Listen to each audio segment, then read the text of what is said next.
ஆதி பெற்றோரான ஈசாக்கு ரெபெக்காளின் குடும்பத்தில் நிகழ்ந்த நிகழ்வை தயவு என்னும் நோக்கத்தின் மூலம் உங்கள் முன் அடித்து காட்ட வருகிறார்கள் யோவான் குழுவினர். ஏசா, ஏசா, என் மூத்த குமாரனே, என் மகனே. இதோ இருக்கிறேன் அப்பா.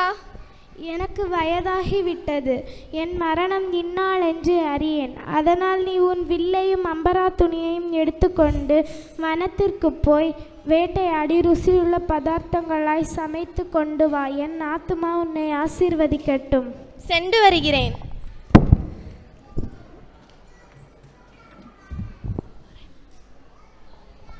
யாக்கோபே, யாக்கோபே, உன் தகப்பன் உன் சகோதரன் ஏசாவை ஆசீர்வதிக்கும்படி ருசியுள்ள பதார்த்தத்தை சமைத்து வரும்படி கூறினார். நீ என் சொல்லை கேட்டு நான் உனக்கு கட்டளையிடுவது போல் செய்.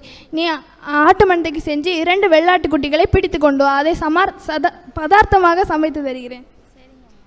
இந்தாங்க அப்பா. நீ யார்? என் மூத்த மகனாகிய ஏசாதானே?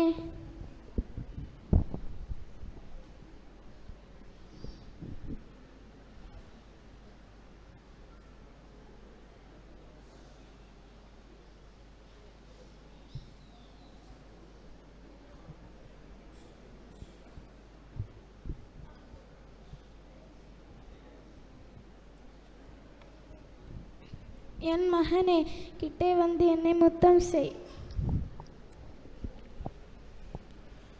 உன்னை ஆசீர்வதிக்கிறவர்கள் ஆசீர்வதிக்கப்பட்டவர்களாயிருப்பார்கள். என்னை ஆசீர்வதிக்கும்படி நான் வேட்டையாடி வந்ததை புசியுங்கள். நீ யார்? நான் மூத்த மகன் ஏசா. இப்பொழுதுதான் நான் அவன் கொண்டு வந்ததை புசித்து அவனை ஆசீர்வதித்தேனே, அப்பொழுது அவன் யார்? என்ன ஆசீர்வதித்து விட்டீர்களா?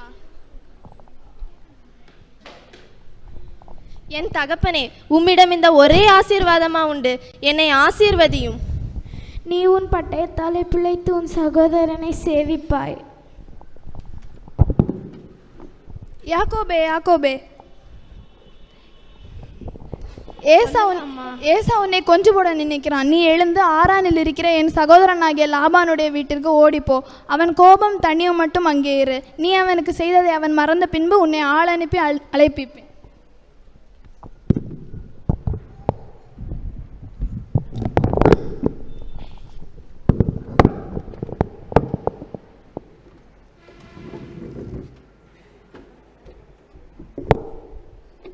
ஐயோ, நடந்து நடந்து களைப்பா இருக்கு. அந்த கிணற்று பக்கத்தில் ஒரு பெண் இருக்கிறார். ஐயா, நீங்கள் யார்? நான் இதுவரை உங்களை இங்கு பார்த்ததே இல்லையே. நான் தான் உன் தந்தையுடைய மருமகன். ஓ, அப்படியா? தண்ணீர் குடிக்கிறீர்களா?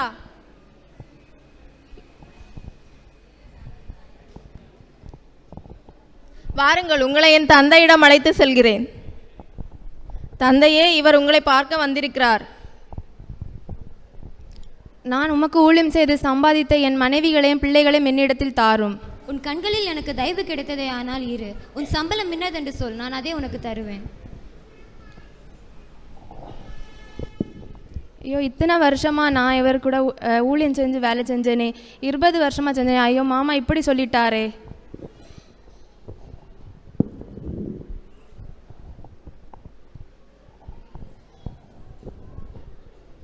மகனே, ஐயோ ஆண்டவரே, நீ உன் பிதாவின் தேசத்திற்கு திரும்பி போ. லேயாள், வேலைக்காரிகள், ராகேல், எல்லாரும் வாங்க, நம்ம புறப்பட்டு போவோம்.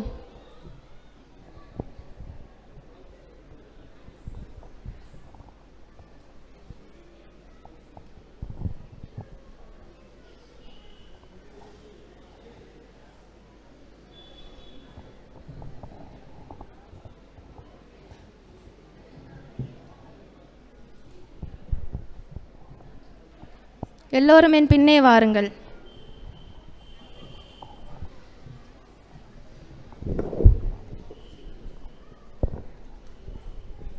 ஐயோ, தூரத்தில் என் சகோதரன் நிற்கிறான். என்னை கொன்று விடுவானோ? நீங்கள் எல்லோரும் எங்கே நில்லுங்க, நான் என் சகோதரனிடம் பேசி கொண்டு வருகிறேன்.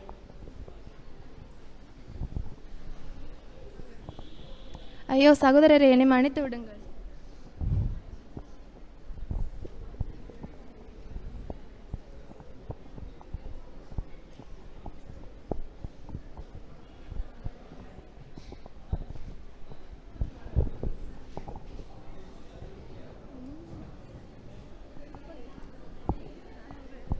இவர்கள்தான் நான் சம்பாதித்தவைகள், ஏற்றுக்கொள்ளும். என்னுடையது என்னிடத்தில் இருக்கிறது, உன்னுடையதை நீயே வைத்துக்கொள். உம்முடைய கண்களில் எனக்கு தயவு கிடைத்ததே, ஆனால் என் வெகுமதி என் கையிலிருந்து ஏற்றுக்கொள்ளும். நீர் என்மேல் பிரியமானீர். நான் உம்முடைய முகத்தை கண்டது தேவனுடைய முகத்தை கண்டது போல் இருக்கிறது.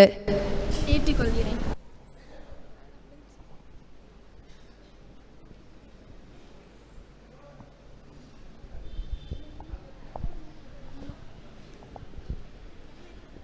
ஏசா ஏமாற்றின தன் சொந்த சகோதரனை மன்னித்து தயவு காட்டி அன்பு செலுத்தி ஏற்றுக்கொண்டது போல சிறு பிள்ளைகளாகிய நாமும் நம் சொந்த சகோதரர்கள் செய்த தவறை மன்னித்து ஏற்றுக்கொண்டால் ஏசா யாக்கோபை ஆசீர்வதித்த தேவன் நம் ஒவ்வொருவரையும் ஆசீர்வதிப்பார்.